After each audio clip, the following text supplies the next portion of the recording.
Hello friends, and welcome to The Hanged Man in the Moon. I have a wonderful treat for you if you're interested in hanging in for the long run, because I have a whole bunch of decks that just came in from Deviant Moon Incorporated. Now, Deviant Moon, the first things that probably come to your mind are the Deviant Moon and the Triunfo de la Luna, two series of decks which I adore. However, they also do facsimile decks of antique Tarot de Marseille style decks. And I have a bunch of them to show you. This is all of their Marseille style, and I'm using Marseille style in the loosest meaning possible, decks. Now, I've had one of these for quite a while. I had the one on the left here, the Doti, for a while, but then they had a sale and they just released a deck or two, so I got 4 more from them. So what am I going to do? I'm going to turn the camera down and I'm going to do a side-by-side of all 5 of these decks. So it's going to take a bit of time, but it'll give you an opportunity to see what they look like in comparison to each other, which ones you might prefer, which ones you might not prefer. It'll just give you a good comparison. So stay tuned, I'll turn the camera down and let's dive into these 5 amazing decks. Let's look.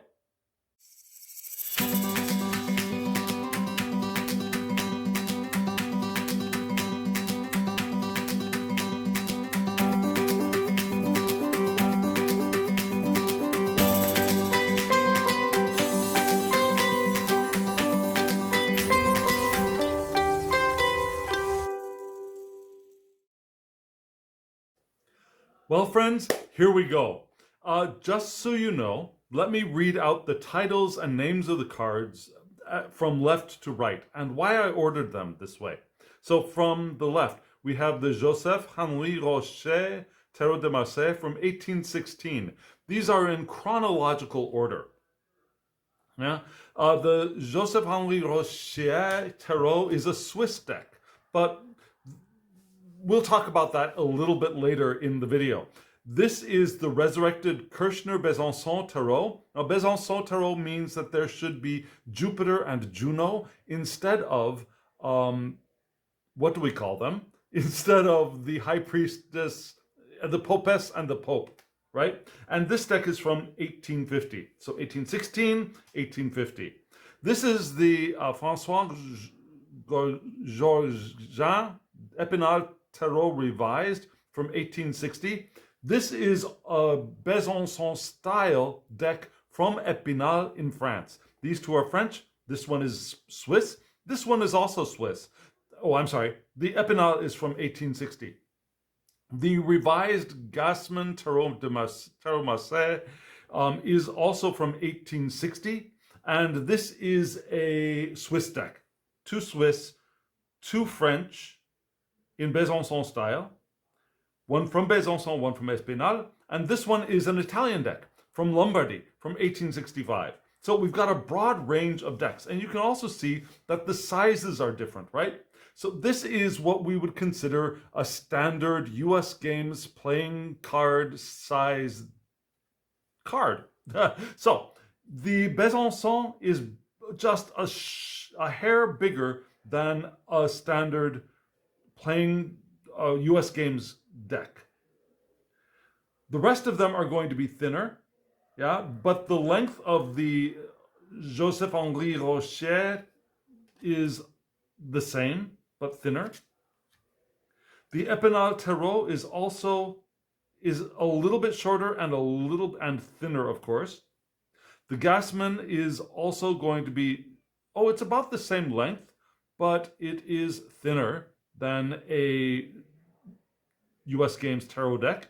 And the Doti deck is both shorter and thinner. Let me give you a taste of the comparison of size. Yeah, the Doti is both shorter and thinner.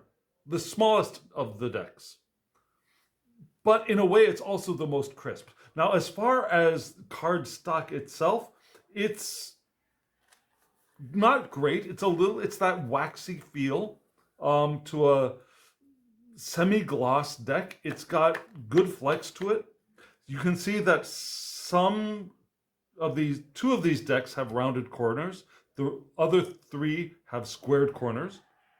These decks will shuffle beautifully. I've shuffled them, riffle shuffled them.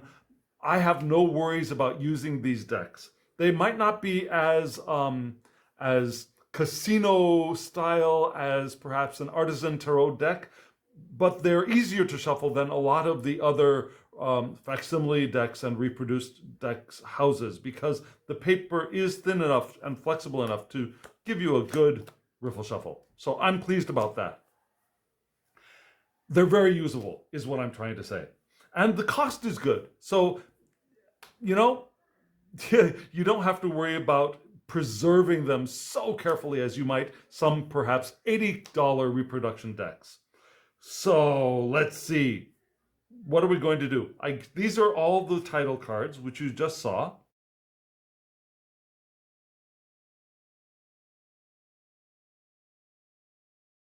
Sorry, I was trying to figure out logistics for how I was going to do this. I thought I had it all worked out in my head, and then I suddenly tried doing it and realized, no, this isn't going to work as well as I thought. So I think I've got it down how I'm going to do this. So let me show you the backs of the cards right now. You can see that they are pretty much standard to, the decks that they came from. Now you can see that this one has Milano at the bottom, a Lombardy deck. And we have one plaid back, which is interesting, from 1860. We have a very standard Terre de Marseille looking back here. And these two have a little bit different, but very facsimile styled backs, right? Beautiful use of color, range of color. The Milano is my favorite. I wish the deck were just a hair larger, frankly, but those are the backs. And here we go with these are just information about the decks. And because we're doing a long side-by-side, we're not going to go into that information very, very carefully. So these are the fools, right? And you can see that they're very similar. Yeah? We've got France, Pelerin,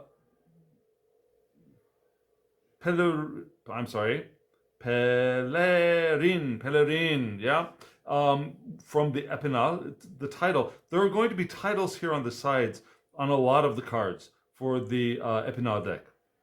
Now, as far as color goes, now we've got these three have the most similar coloration. These two are more similar in my eye.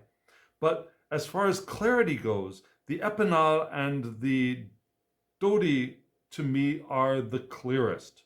And then we have the Joseph-Henri Rochas, and then the Gassman, Terre de Marseille, and then in the least clear, we have the Kirchner. But, you know, originally I thought I did not want to order the Kirchner because of how fuzzy the line work looks and how the colors bleed all over the place. However, after doing a private flip through of these decks on my own a couple of days ago, when I first got them in, putting them side by side, I became more attracted to this than I thought I would. Yeah, I've gotten to like the Kirchner Besançon Tarot, just so you know. Also, when we look at the names, we see that the names are a little bit different, right? Here we have Le Mat and Le Mat in the two, let's see, this is Swiss, but the Gassman is, the two Swiss decks. We have Le Mat, we have Le Fou from the two French decks, and then Il Matto from the Italian deck. So we've got a mix of languages, right? Ways of calling them. However, very similar beasts, although the Italian animal does look much more like a dog than the other ones, right?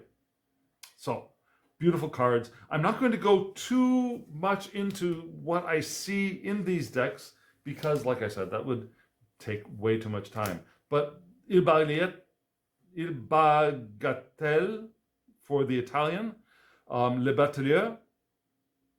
Across, except for this one, the Epinal, we have Escamoteur, which is more of a showman, I think, perhaps. And these are jugglers and also a juggler, I believe. Correct me if I'm wrong.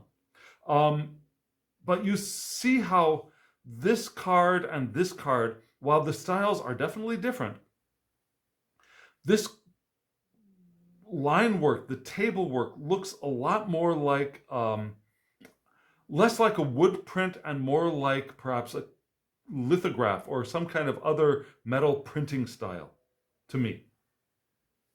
And I haven't done the research. That's just my impression.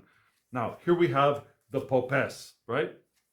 And you see the Junon in the two Besançon decks. This is now remember, this is a Swiss deck. And that'll be interesting when we come to the other cards later. But the Papes, La Papesa, look how clean this line work is in the Italian deck. But I love the face on this one in the Henri Rocha's deck as well. She looks a little bit I don't know. She looks like she's been studying for a long time. Those eyes, that glazed over look of somebody who's been reading for a little bit too long. Love these cards. But again, this faded style, this faded image has grown on me from the Kirchner Besançon. And here we have the Empress, I'm sorry. Here we have that title at the side on the Epinal, as I mentioned. Look, we have Milano printed at the foot of the Empress here in the Lombardy deck. And again, at first, this really turned me off. It's really hard to see her face, right? It's really hard to see what's on her shield to me, even in person. You might be able to see it a little bit more clearly on the video, but in person, this image is very difficult for me to see, especially compared to all of the others. And yet, I think I'm going to be able to read this, I don't want to say more intuitively, but more softly, if that makes sense.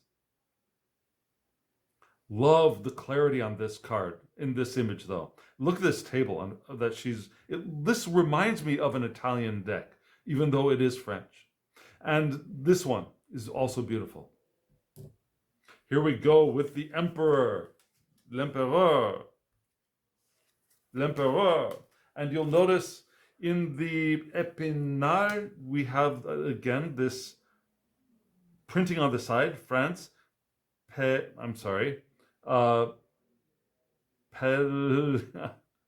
I should be able to read this by now. Pèlerin, right.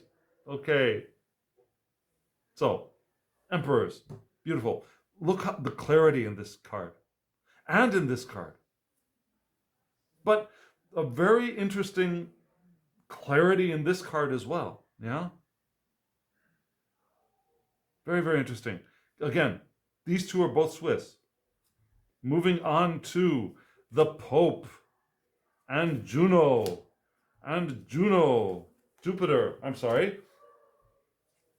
and Il Papa, Le Pape, Jupiter, and Le Pape.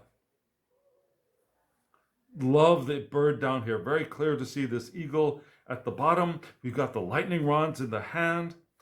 Less clear here, but we get the same gesture. We can see what the god is doing. We can see the bird. We can see the eagle very clearly. I mean, it's not clear, but it's easy to see that it is an eagle, even though the line work is not clear, even though the color is not clear. On the other hand, there's a lot of actual clarity in the Italian deck, but there's so much in the image, it's a little difficult to see. Even more difficult to see than this one, where the image is very clear, just a little bit stark.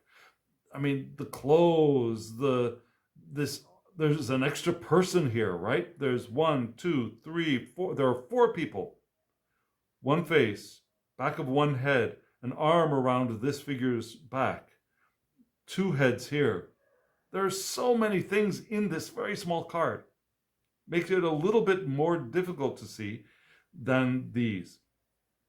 Now it's interesting that this figure looks like they have a hat, but this could perhaps be another shorter person, I suppose. We could read that as we will, I imagine. And here we have the lover, l'amoureux, and gli amanti. Notice that in the Italian deck, it is plural, gli amanti, but in the French, it is singular, both in the Swiss and the French decks. The clarity of this angel here with the spots on the wings like a butterfly. And you'll notice that these 2 angels are much more similar, right? The Kirchner and the Italian deck, the angels are facing the same way, whereas the Rochias and the Epinal are facing that way. And we'll also notice differences in the moon card.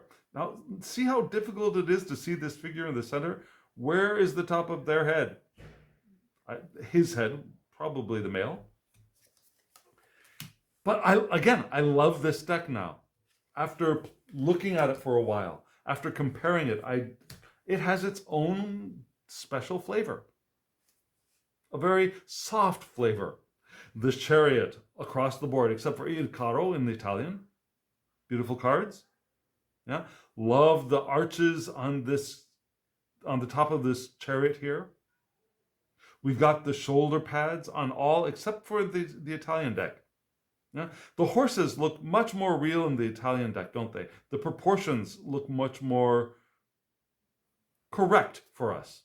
And also the Epinal from 1860. The horses look a little bit more correct, although smaller. Yeah? The horse's size in comparison to the human size, that looks a little bit more proportionally correct, whereas the horses still look small compared to the figure in the card. But we can see the whole horse, whereas in these 3 decks, the Gassman, the Kirchner, and the Rochias, we get the typical Tarot de Marseille style of the horse kind of ending halfway. We don't see the back end of the horses. Okay, and here we go with justice across the board. Notice that in the Epinal, we have loi for law on a tablet looking similar to perhaps the 10 Commandments, the tablets carried down by Moses to me. See the snake here, which is an interesting touch, and the book of law, and a mirror, perhaps for prudence, perhaps. A lot of more, there are more things added to this justice card. The rest of them are very typical, very similar. Although we do see the foot of La Justice here. You'll notice that she is looking in a different direction. These 3 are faced forward. She is looking to her left. She's looking slightly to her right. Notice how different the scales are in this justice card. This one is clearly much lower than this one. Okay, so l'ermite, the hermit, the ermita, l'ermita, probably, l'ermita. Now look, where's the rest of his head? But still, I love this card. Now, much more common image of religious, Catholic perhaps, religious, what do we call them? Monks. Monk here. These 3 look a little less common in the artistic style that we're used to, I think. This hermit looks very interesting. Lots of color in his clothes. A very plain looking hermit here. You'll notice this lamp is clearly squared off, a little bit like this one. You can actually see the light inside of this one in the Italian deck, whereas these are very suggestive of a lamp, let's say. Okay, and we go to the Wheel of Fortune, La Roue de Fortune. And in Italian, Route de la Fortune. Now look at this. They decided they didn't have enough room to write the entire word on the card, so just Fort, period. They abbreviated Fortune, whereas the rest of these decks, they seem to be able to get it all in. La Roue de Fortune, La Roue de Fortune, La Roue de Fortune, La Roue de Fortune. They just said, screw it. We'll just put a period back there. That's Italians for you. So, beautiful cards, beautiful cards. The detail in this one is wonderful. It's amazing. You'll notice that this one, we have a flame here. We only have one beast going up and a flame here on one side.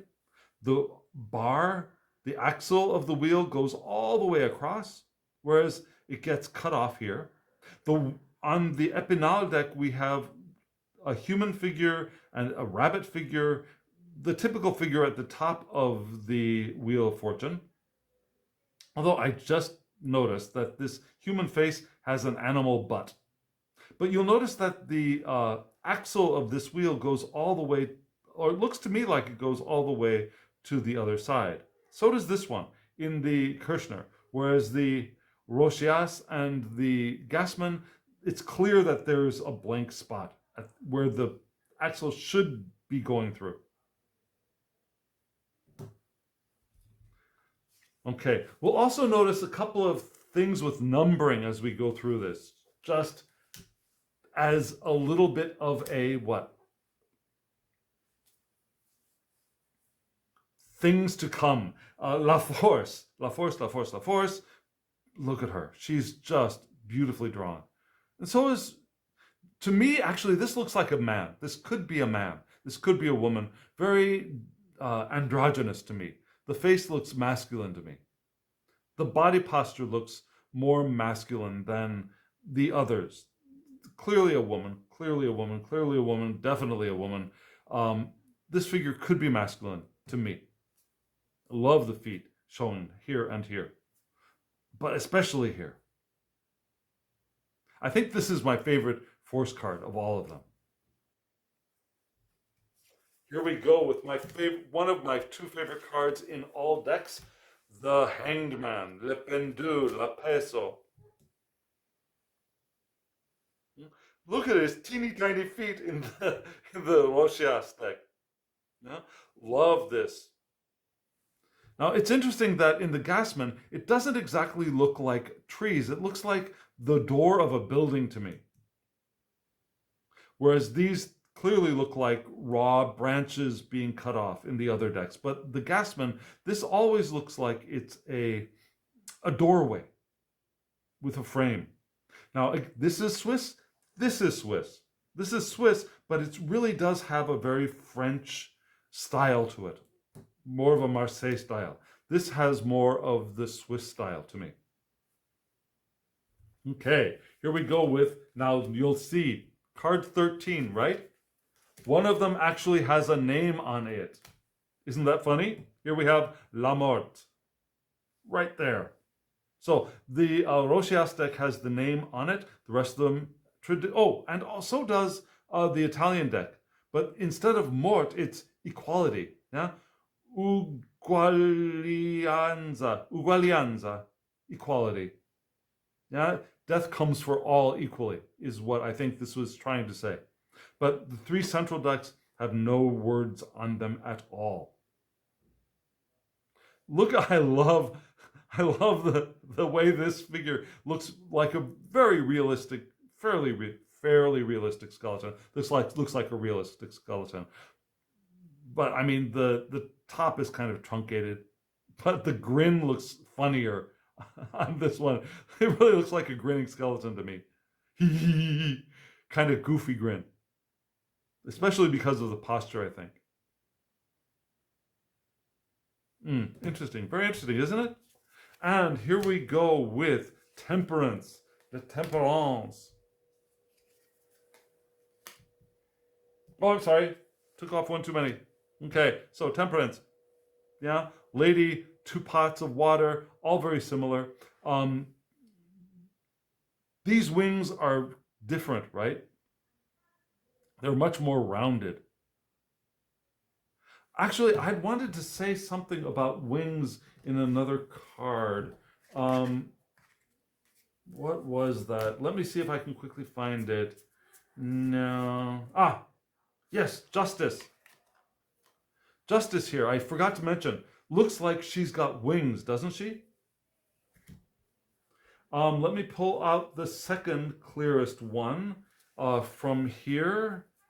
Justice, where are you, lady? She has no wings whatsoever. Absolutely no wings. No, nothing behind her. And in, for example, on this side, which looks very much like a traditional Tarot de Marseille, when we get to Justice, she's got the typical screen-looking thing in the background, right? But this Justice has wings, clearly wings to me, which is very interesting, I think. Very interesting. Okay, so let me flip these back. Let me put this back. And let me see, which deck is this from? This is all from this deck too. Okay, so, sorry, back to Temperance. You'll notice we got the flower at the top in all of these. We don't really get that in the Italian deck. Her flower is much clearer to see to me, although it's not colored in. Love the tassels on the side of her dress. The collar, a beautiful artwork in this Epinal deck from 1860.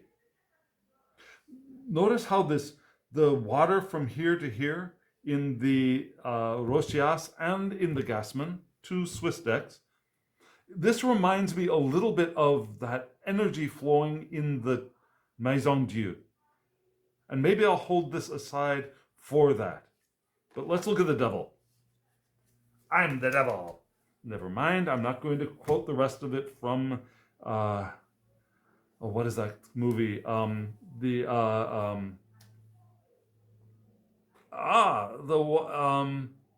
What is that called? Where the name of the movie is, it's where she's possessed. Anyways, not important. Shouldn't be spending this time on that. Okay, so the devil. Left to right, very unclear, right? Very clear. Look at these legs. Very, very animal-looking legs, right? They're furry, but a little bit more human-looking legs, especially here. Now we've got a fur skirt with very, very human-looking legs. Love the body on this devil here. Second favorite devil. Very masculine chest. Very masculine chest. This one, who knows? Very androgynous looking devils here and here. Bat wings, definitely, all across the board. And notice that I call them imps at the bottom. Even these imps look a little bit sexy to me. These not so much, a little bit more animalistic with I don't know. Yeah, the animal legs, definitely animal legs, human upper bodies, torsos. Moving on. Oh, you'll also notice in these three decks, I should say, the platforms are very similar, aren't they? Okay, now, this is what I wanted to mention in the Tower card, La Maison Dieu. Now, oftentimes, you'll get something that looks like a lightning bolt, like you do in the Epinal. You can actually see that the lightning bolt is coming from a celestial body here. And these look like bricks falling down, both in the Epinal and the Italian deck. It looks like bricks. Whereas here, these circles here and here look more like, I don't know, dew, divine balls of energy, who knows? They don't look like they're bits of the tower breaking off. Whereas these two definitely looks like bits of the tower busting off as the towers burst open. Now, when I was talking about the flame coming down, in this card especially, this Besançon, notice this flame and this fire, or this water. They look very similar to me. Do they look similar to you?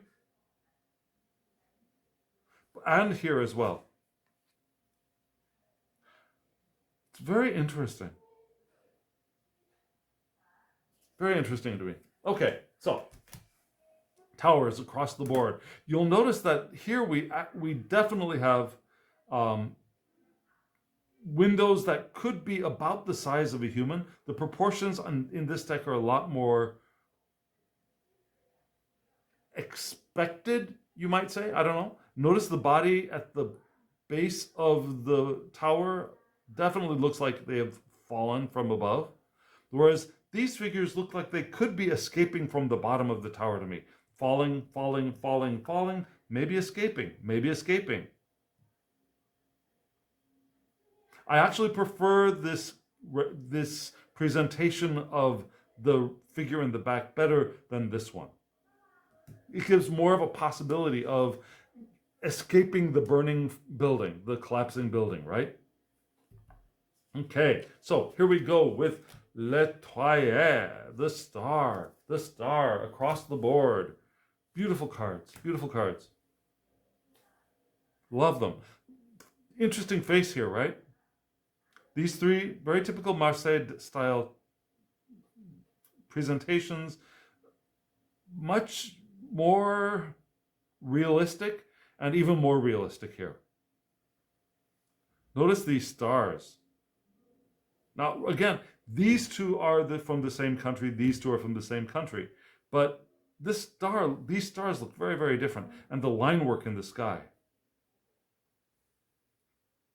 But basically the same, although it's interesting, none of them actually seem to have their feet in the water, do they? Pouring one onto land, who knows where this one is going? This one's going in the water. Both of these are poured into the water.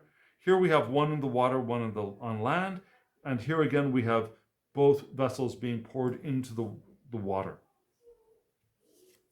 Okay, and here we have the moon to consider. Remember, front-facing moons are generally considered type 1, right? Type 1, type 1, type 2, type 1, but this is a mixed deck, I think. I don't want to go back to the chariot. Interesting.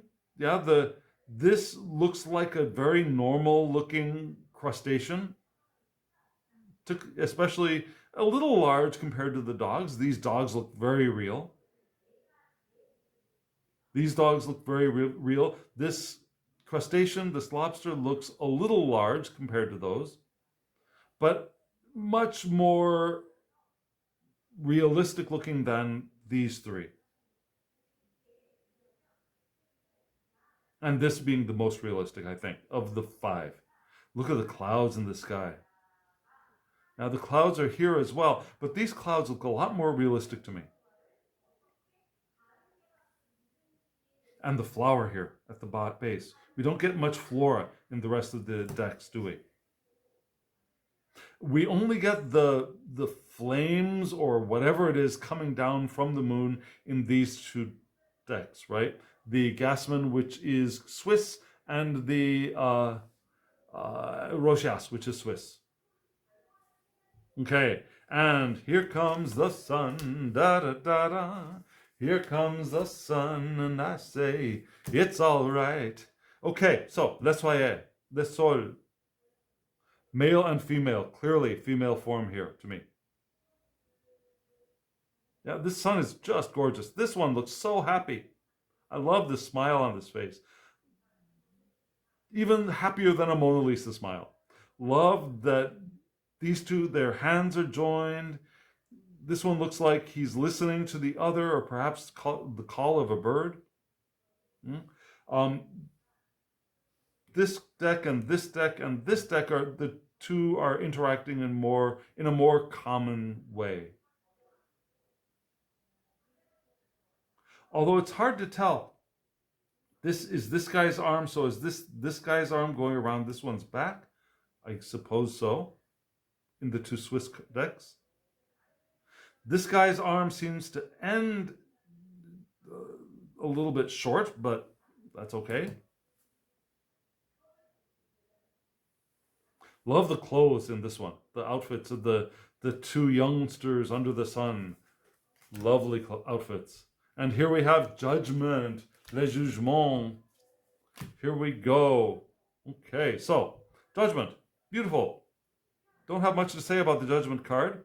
Il Giudizio.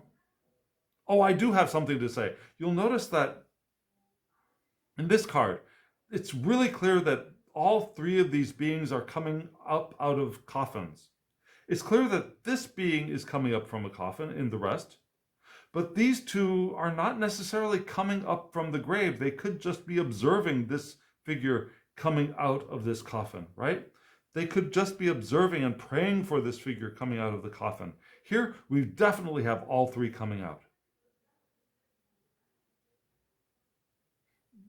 Definitely looks like an angel on a cloud, whereas these... Oh, I mean, okay, never mind. I take that back. They all look like angels coming out of clouds. But the different style of the presentation of the clouds, of the angels, the color of the beings coming up from the ground, pinks, lighter flesh tones, kind of yellowish, the hair color across the board. This guy with blue hair. This guy's got a hat on him. Very, very interesting. This being rising up here looks a lot like the acolytes in the Pope card, right? Which is an interesting thing. Yeah? That tonsured kind of acolyte, only nude now. You don't see that in other cards. Oh, we do see that here in the Besançon. We do get that kind of acolyte look to the head, back of the head. Okay, moving right along to the World card. And we'll get some good differences here as well. Okay, so to me, this figure definitely looks androgynous. The chest looks masculine to me. The face looks a little bit feminine. Could be actually a male. This figure looks definitely feminine to me. This figure looks androgynous to me. It's really, this figure actually looks male to me. This figure actually looks female. This figure, it looks androgynous in the sense that it's really blurry, but this could be a male chest, but we're not sure. We're really not sure. Again, possibly because it's blurry. These figures, who knows? I mean, those don't look like breasts to me. They look like little circles pasted onto the chest of something. So they're androgynous in the fact that the drawing style is unclear. But we got the four animals, but notice this. In all of the cards we have the bull and the lion, the bull, the lion, the bull, and the sheep. What the heck is that? Bull, lion, why do we have sheep here? So we have the Scorpio eagle, we have the Aquarius angel, we have the Taurus bull, and then the Leo sheep. What's up with that? But again, I love this figure here. And it looks like this figure is on the ground, on Earth. These, we're not really sure. This person could be walking on water. This figure is standing on the wreath. Is that land? Maybe, maybe not. Who can tell? Really can't tell here. But this really looks like Earth, right? Brown soil. Okay, so we're going into the wands. And this is going to be interesting. Because remember, we have two decks from Switzerland. Yes? We have two decks from Switzerland. The Gassmann and the Rochas. Now, these aces are very different, right? Look at the fruit here. We can see fruit here, but it's kind of messed up a little bit if you ask me. what is that red doing on top of this blue grape? We got acorns here. We got fruit here. It's difficult to see. No fruit here. They all look like fall leaves. Maybe that's fruit, maybe it's not. Maybe they're just seeds. Maybe it's a pod of a flower. I don't know. Of course, fruit, what are they? Mostly they're pods, right? But still, these look like grapes to me. That could be, I don't know what. You'll notice that these, they all mostly look pretty severed, right? These plants are severed from anything. They're floating in midair. Whereas this one, they're all kind of tied to the ace branch. These leaves, of course, they're just flying in the wind. Now, this is where we start getting into an interesting difference that I wanted to point out here. When we think of a bâton, of the wands in Swiss decks, we usually think of this style, right? This is a Swiss deck with very French style bâton. You'll notice the placement of the number here in the Italian deck is different. Of course, the floral arrangements, love the clean line work, the clean color. Well, the colors do go outside of the lines here too. Yeah, you get some color going outside of the lines here, but it looks very, very clean.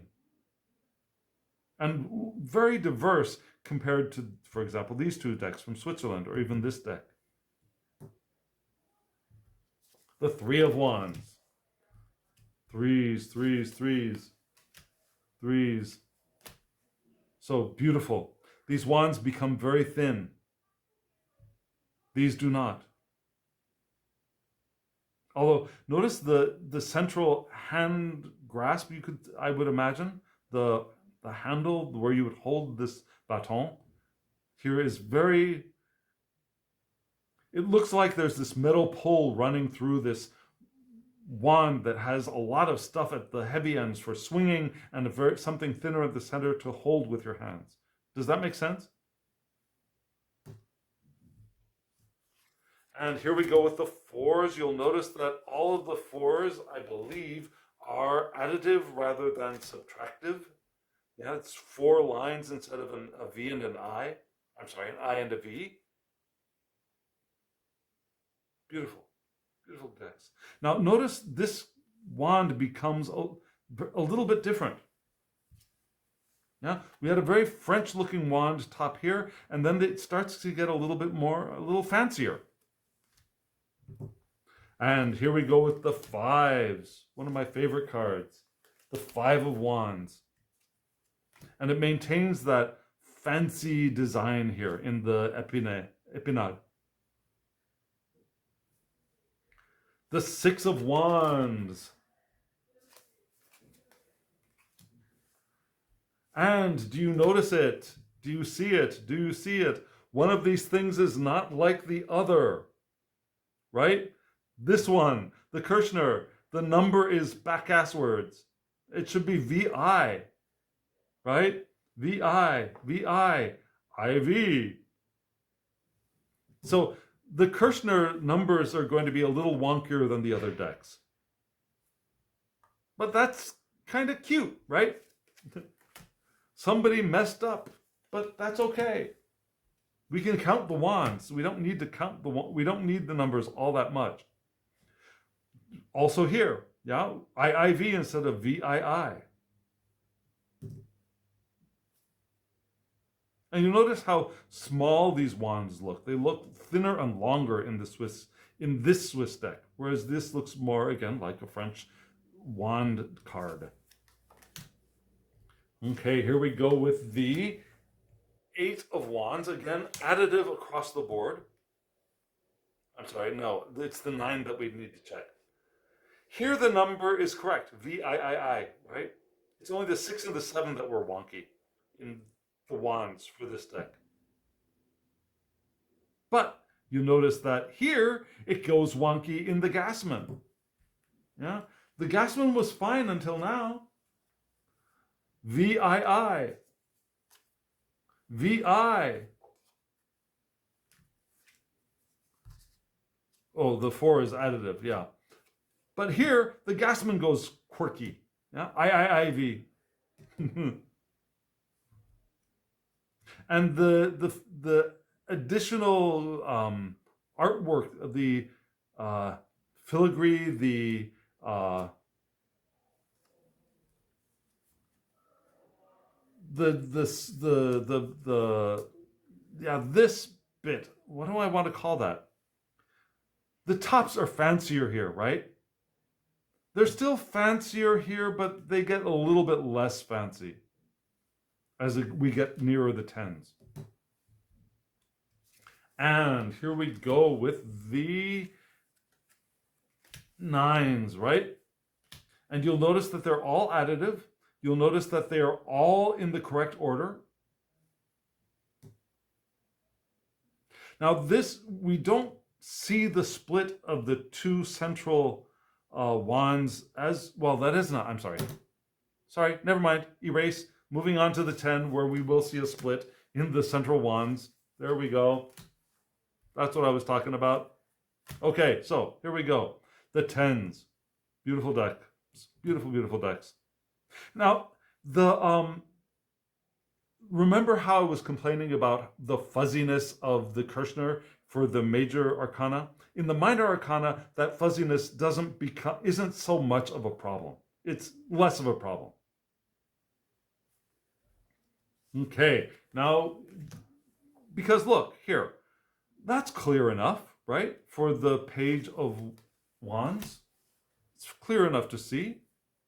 I mean, it's not as clear as, for example, this card, although, frankly, this card is a little bit fuzzy. France, we have that title again down here at the side. France. Pelerin. And you'll notice that we don't have the full name in the Italian deck. We have Fin di Bastoni. Now, the Fin was abbreviated. Okay, and here we have the Chevalier De Boston. The Baton, sorry. And again, abbreviated. Cave di Bastoni. You'll notice that they're not all facing the same way. Yeah, the heads from here to here are all facing this way. The head in the Rochias is facing that way, which is interesting. Horses are all going different directions. Beautiful deck from the Italians. Also beautiful, although there's an odd lack of clarity in the court cards to me in this deck. A clarity that was more, this was more clear, it was clearer in the trumps. There's a little less clarity to me in the court cards. And here we have the Queen. Look at these queens. Yeah, Queen. Yas, Queen. Beautiful cards. Love her. Love her outfit. Love her outfit as well. Look at the detail on her skirt. Or is it her skirt or is it a blanket? It's hard to tell. Maybe a blanket or something over her legs, because it looks like her skirt should be this color. Maybe it's an underskirt. It's an underskirt. That's it. Okay. Aren't you glad I got that worked out? See how detailed this baton is? How refined? More refined than these, and definitely more refined than this one. Now look at the kings here for the baston.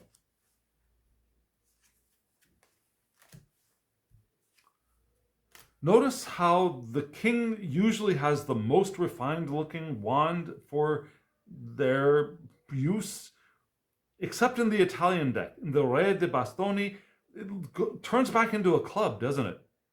That's interesting, isn't it? Man spread right there. Again, we have that title, France Pellerini, on the side. It'll show up frequently in the court cards in the Epinal. Okay. Now, to me, it's also interesting when the card looks like there's light coming out from the top of his head, and when it doesn't. when the hat seems to disappear from behind the crown and when it doesn't. This is a very interesting hat and crown combination, isn't it? Love the shoes on this guy. Very, very clear, very realistic looking shoes and stocking, hose, and all of that. Okay, here we go for the cups. Here we go for the cups. Look at that cup. Now, we can see very different looking cups here. Remember, this is a Swiss deck, and this is a very Swiss looking cup. This is a Swiss deck and a very French looking cup. These are French decks and very Swiss looking cups to me. And this one is just different. Yeah, it's got a little bit of a Marseille thing, but it's mostly an Italian cup. But isn't it interesting that these two French decks, the Besançon and the Epinal, have very Swiss-looking cups to me. After the ace it changes. Whoa, sorry. Now, here we go with the twos. Some have information, some do not. Now, when we think of the twos from the Swiss decks, these are both very Swiss twos. Yeah, we got the horns blaring out. Now, here we have the initials of the creator, Joseph-Henri Rochas. Here we do not have initials. Here we have information of where it was made. Fabriqué de Pellerine et blah blah blah. Fabbrica di Milano, A. Kirchner. But in the Swiss decks, we don't have that information. That's typical of Swiss decks. Okay, notice these cups are very different, right? And they will remain different. Looking a little bit more like Italian cups, if you ask me. Yeah? These Italian cups, these look similar, and yes, they're different. But looking at this compared to this, and then this compared to this, these look more Italian to me, whereas these look more French, Swiss. The threes, here we go with the fours. Additive fours. Across the board, let me see. Now, okay. You'll notice that all of these have numbers except for the Gassman. No number in the cups. Interesting, this kind of laurel wreath looking flower here. Here we go with the 5 of cups. 5 of cups. Again, no number in the Gassman. The numbers are placed differently in the Italian, right? They're not on the side, they're here. They're in the middle-ish, but still, they're not facing this way. They're up and down. Not facing sideways. Here we go with the 6. Now, as I recall, the cups numbers are all okay. Yes, they are. Look at that. Isn't that beautiful? I love this deck here for this set of cups. I don't like the cups all that much in this deck, frankly. They're a little garish. I like the rest of the suits, but the cups in this deck are a little bit garish to me. I like yellow. I do like yellow, but this yellow is just a little bit too much for me compared to the rest of the deck. Now, if the rest of the deck were this intense, I might have a different opinion. But this yellow in these cups just seems very intense to me. And lovely. Numbers are all fine, right? Okay, here we go with the 8s. Oops, sorry, my cards on the side are starting to fall over on me. The tower, La Maison Dieu, is crumbling. The 8s, I should say, the 8s. Look at the clarity in this deck, and the 8 especially. Very, very clear coloring. Less clear, but clear. The Gassman looks cool. This is fuzzy, but still, it's not such a distraction in the minor arcana. It's more distracting in the major arcana, and probably fuzzier in the major arcana too. And here we go with the 9 of cups. Numbers are all okay. maintaining no numbers here. But you'll notice that here in the cups, the 9 is not additive.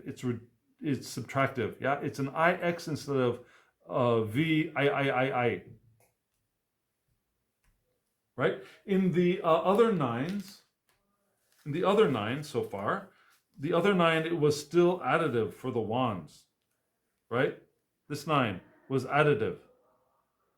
This 9 is not. The 4 was additive, but not here.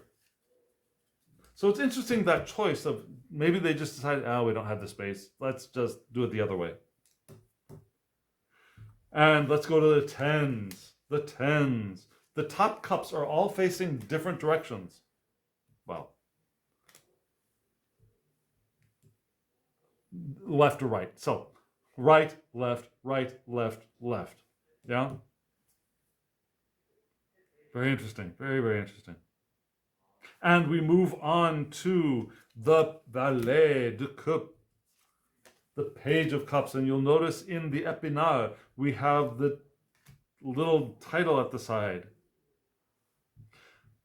And we'll also notice that in the Besançon, we don't have that scarf or perhaps the, what do you call that front piece of...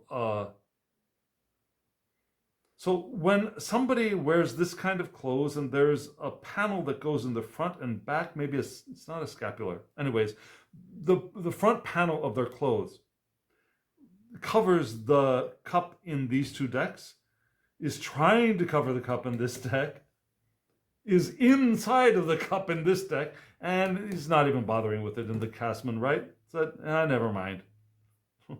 But instead we have a definite lid on the cup. Cover to the cup. All the pages look like they have hats in their hands. This definitely looks like a hat. Can't confuse that with a cover to the chalice. Some people think this could be a cover to the chalice. It could not be. It could be a hat. Who knows? This could be a cover to the chalice rather than a hat, I would think. Okay, here we have the Knight of Cups. Have the title in the Épinal. All lovely knights. Love I don't know if this is hair or if it's mail on top of the head, but love that knight. Love the feather in the cap and the hair hanging down. Very detailed in the Épinal. It almost looks like this poor little knight had his head bashed in and it's bloody on top. Just saying. Why is it red on top of that little patch on top of his head? Poor baby. Moving on to the Queen. No bloody heads in the Queens. Now, you will notice something though. Yeah? Oftentimes we think of this as being a kind of where the throne has a cover over the head and it hangs down in front of her face. This cloth banner hanging in front of her. Get that here. We get that in the Besançon, in the Gasman. Here it's not. Yeah, in the Kirchner, we don't get the cloth covering the front of her face. We don't even get a throne in these two. I mean, is she sitting on a throne? Who knows? She's standing. She's definitely standing. She's sitting on a throne of some sort, but these could almost be windows, could they not? All the cups are covered, definitely. We've got that. She's holding a scepter in all of them. Generally, she looks to the past, except for the Rochias. Love the veil on in these two queens, especially in the Épinal. And here we have the kings. Kings, do they all have open cups? Let's look. Yes, they all have open cups. They're mostly looking to the right, except for the Rochias. We see the title here in the Épinal. Again, notice how this the crown and the hat seems like there are these rays going up into the sky, especially in the Besançon. Interesting crown on this fellow here. Now this crown and this hat look very realistic. This looks the most realistic of them all. Okay, now we're going into the swords, the aces of swords, and you'll notice that in the Besançon and the Épinal, the branches are tied to the sword. They're not just flopped over the crown or crossed over and coming down through the crown. Now they're actually tied to the sword because there's no crown, perhaps. All of them are being offered from a cloud. And here we have the Two of Swords. The Twos of Swords. In design, very similar.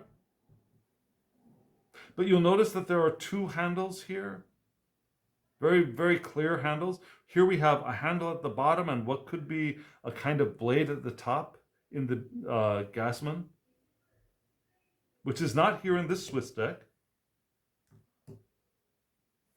And the threes.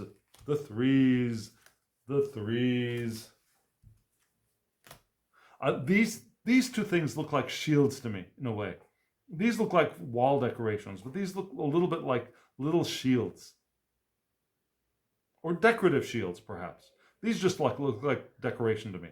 And these two have floral decorations, and this has nothing. Now, no decoration in the center, in the Italian deck. And the fours are additive across the board, as I recall. Yes, they are. Look, this looks like a rose to me. It probably isn't, but it looks like a rose to me, which I like. Different flowers than the rest of them. But I like this rose here. And again, we look at this. We have a handle here and then a something else here. A handle here and then a something else here. We also have a handle and something else. Swiss, French, French, Swiss. Interesting, right? And the fives. Whoa, sorry. Just put something in the wrong pile. Here we go, the fives. You'll notice that generally, now, okay, so should the sword be pointing up or pointing down? They could have just been turned around in these decks. It's not really that important, is it? Because, you know,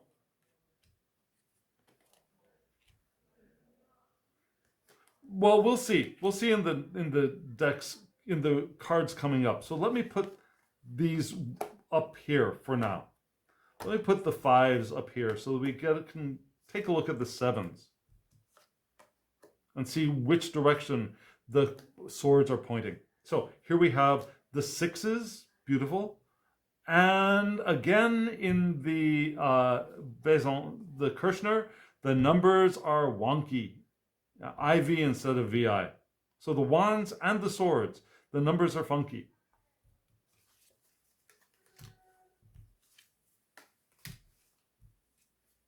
The sevens. So VII, VII,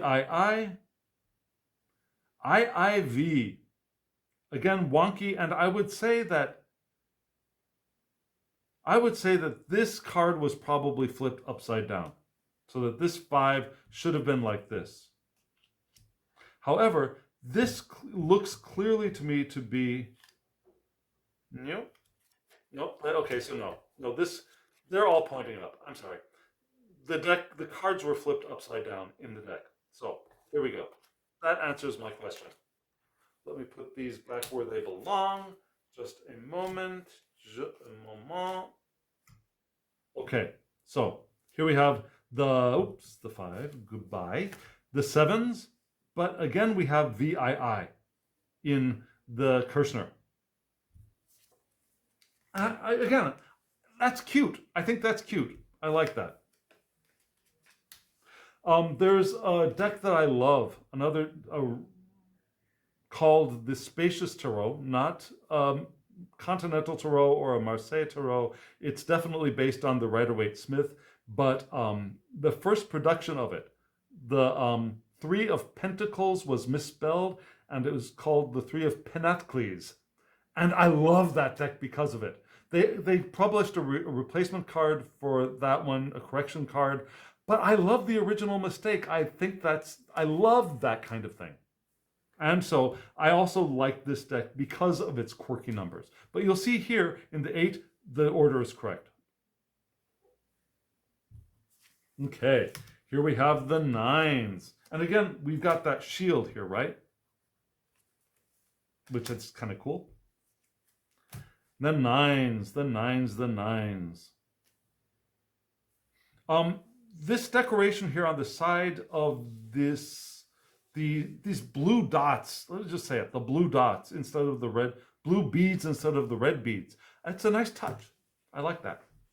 It's interesting that the blue on this sword kind of ends and we got a white bit here. Love the handle. Now, let's see.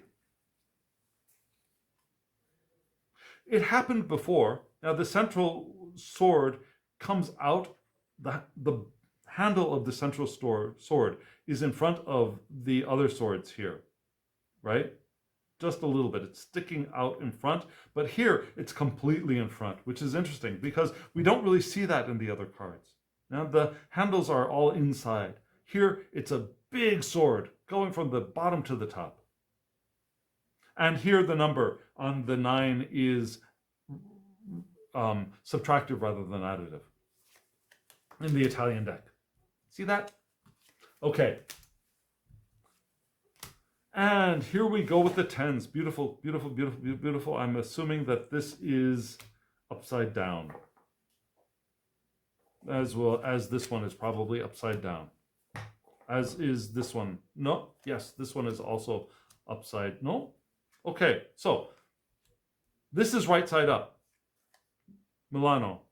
This is right side up, which is interesting because all of the other swords piercing were coming from the bottom, but suddenly in the 10, they're breaking down from the top. The rest of these decks, it's difficult to tell which is bottom and which is top. But it looks to me this flower is pointing this way. This should be the correct, this should be upright. Okay, so ladies and gentlemen, here we go with the pages. And I'm going to pause here for just a moment. I'll be right back. Sorry, ladies and gentlemen, nature called. We'll wrap this up pretty quickly. So these are the Valet de Paix, and you'll notice that little title, France.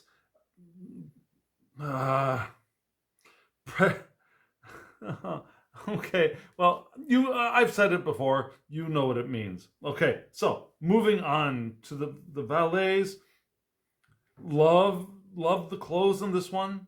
The yellows and the reds, that yellow doesn't bother me here. It's just in the cups. Perhaps because of it, there's so much of it maybe without a lot of balancing cool colors. I don't know. But in the cups, that yellow bothers me. It doesn't bother me here. Maybe I'm just crazy. Love the pages almost all looking off this way, except for the Italian deck, which is interesting, going off to the right. Look at the scabbard here, the tip of the scabbard, beautiful in both of these decks, both the Italian and the Epinal.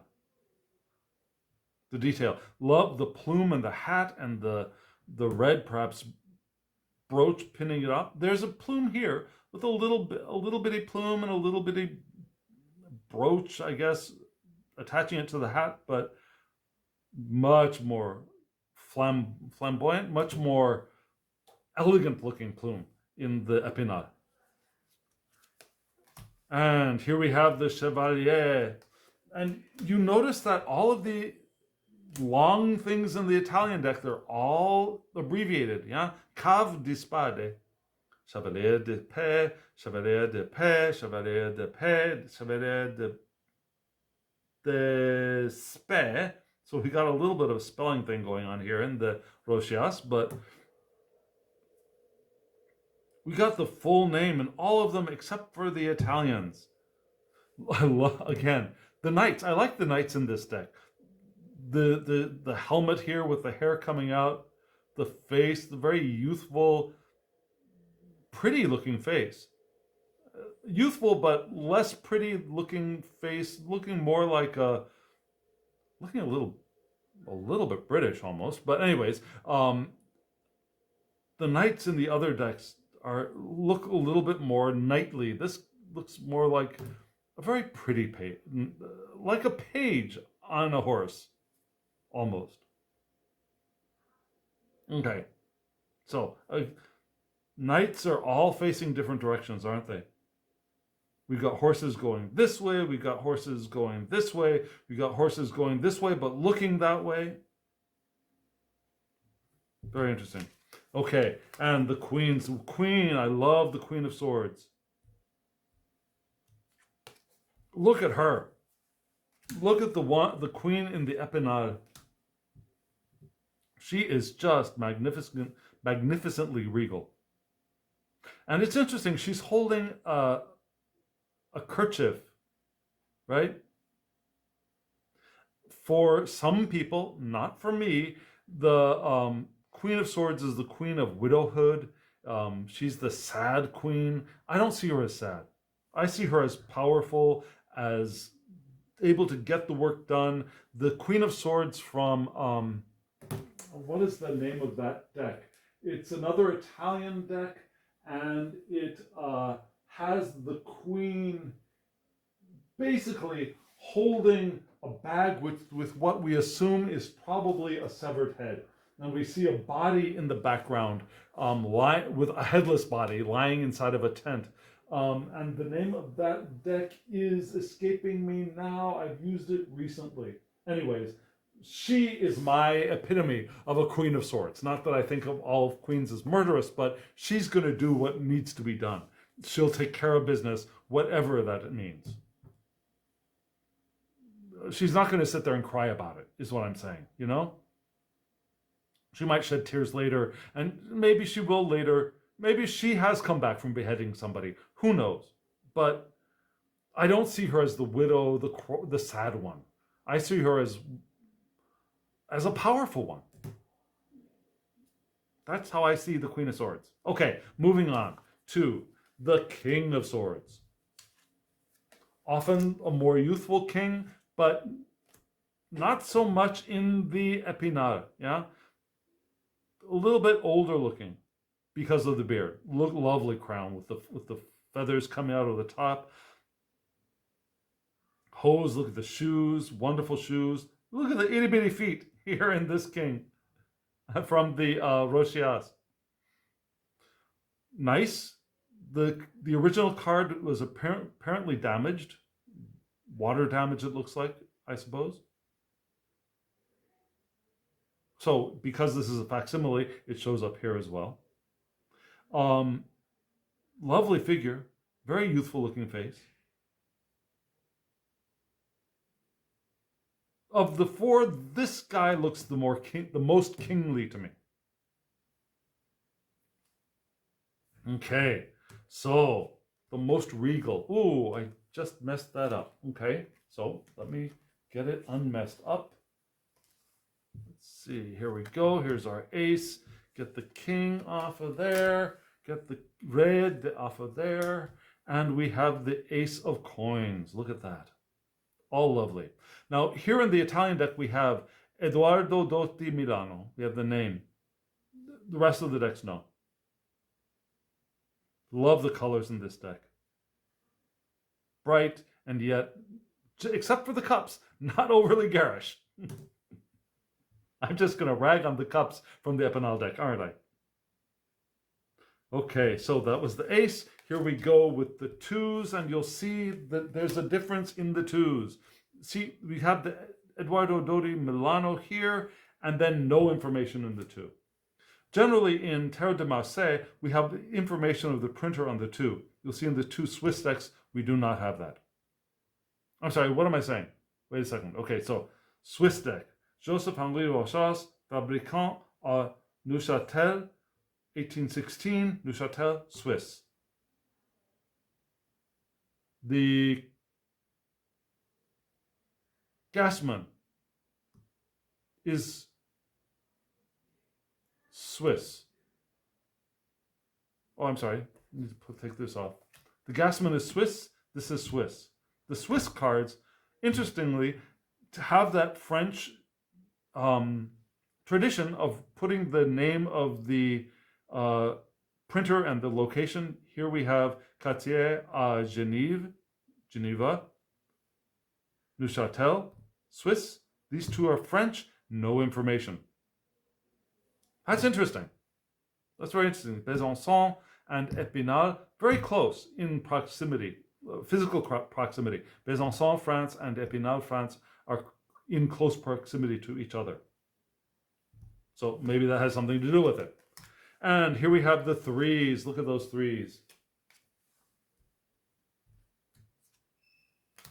And I'm going to guess that this 3 is upside down, and that this 3 is also upside down. Because this is how I think the 3s should look. 1 on top, 2 at the bottom. And because they're 3s, it's impossible to really tell what's at the top and what's the bottom. So this is my arrangement. Moving on to the 4s. Now, look at the 4s here. The differences in the shields in the center. Or not. Oop, this one looks upside down. Okay, so here we have a Swiss deck with what looks like a modified kind of fleur-de-lis. Here we have the other Swiss deck with a very Swiss-looking center. We got the horns, we got the R for the JR, I think, for the publisher. Here in the French decks, we have this figure in the shield, very similar to each other in the Besançon. And here we've got a royal orb, right? Which is interesting in the Italian deck. Okay, no shield but an orb. And here we have the 5s. And in the 5, you'll see that there are no numbers in the Gassman here. Just like there were no numbers in the cups for the Gassman, right? Yes, no numbers in the cups for Gassman, and no numbers in the coins for Gassman. No numbers in the coins for the Rochas either, but we have numbers here, here, and here. Not that we really need numbers in coins, frankly, but we've got them in some of the decks.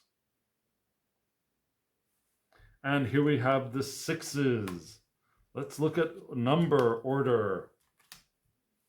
And we have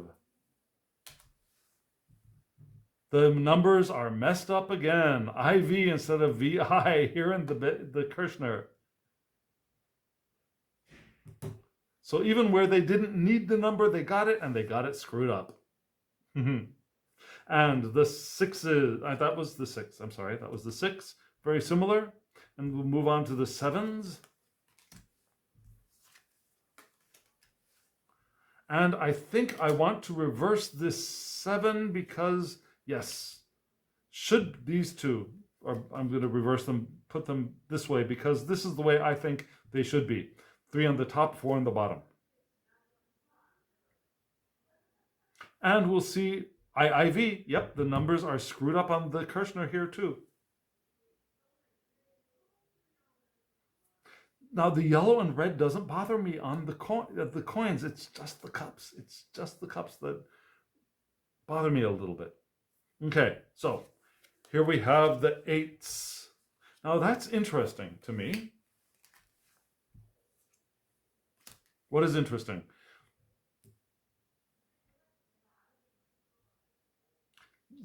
I'm sure that they are probably evenly spaced, but because of the background decoration, these two look separated from the 6 below, whereas these look very, very even.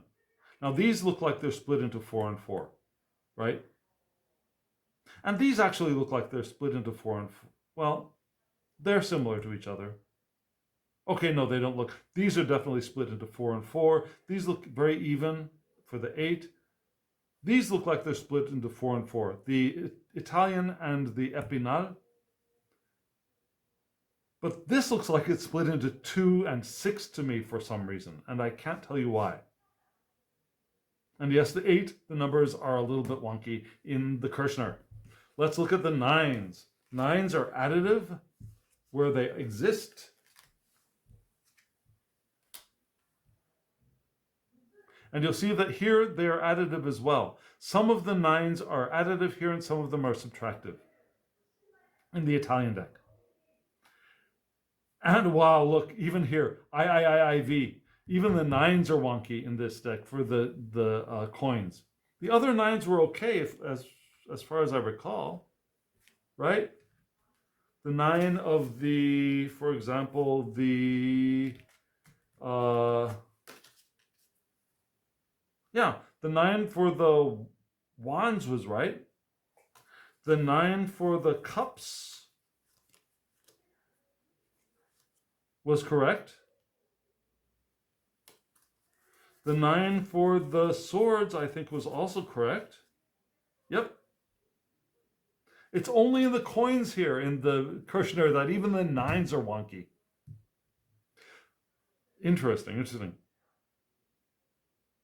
Lovely. We don't get that kind of exclusion here.